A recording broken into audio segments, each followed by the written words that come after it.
Ewan bés boobu ok waaw asalaamaaleykum asalaam waa aduna tey nag ndeysaan sama rek sama xarit tamit sama mbokk farsu ndongolo muy tamit soxna Aïcha moo jógee ba Mourtani ñëw fii ci studio bëgg noonu ndeysaan ñëw seet fi def dox mbokk bu rafet daal def dox mbokk bu rafet waaw rafet na trop daal ñëw ba fii nii seet si ma rendre visite ma maa ngi nuyu nag Cheikh Diagne Naar depuis Mourtani bi nuyu nag waa Mourtani yeeg sama xarit nekk foofu ñëpp daal ñëpp ko soxna Aïcha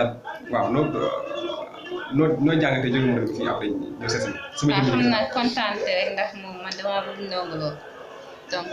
képp ku bëgg Ndongo Lo comme nag ko waxee keroog ma dama lay bëgg loo am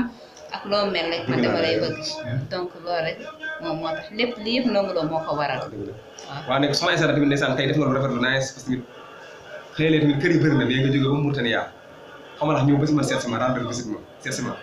def doxu mbokk lii rafet na trop parce que maa ngi dëkk ba Sénégal mais amaguma jamais possibilité pour ñëw Mourtani mais xam naa si kàttan yàlla tamit dinaa ñëw ba Mourtani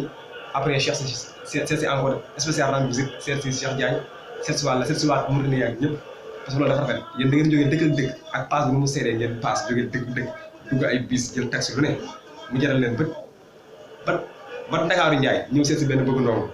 bu ñàkk solo bii parce que sama jëmm ji tax loolu dafa rafet dafa nice daal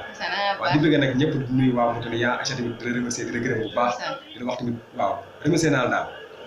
maa ngi ñuy waa groupe bi waa groupe VIP Mame Cheikh ziar nañ leen bu baax a baax ñi ñëpp waa groupe góor ak jigéen fàttewuñu kenn ñuy nuyu ñëpp di am kontaan bu baax xam naa ni ñuy defee nii vidéo daan ko defee bu mu demee si aram su doomu Ndongo Lo daan defee amul benn problème soo paree rek pour dem foofu naa la bëggee ñu dem ko après nga gis ko ngeen toog leen waxtaan loolu benn problème kon gars yi caaw kon nii nga sala ba si kanam incha allah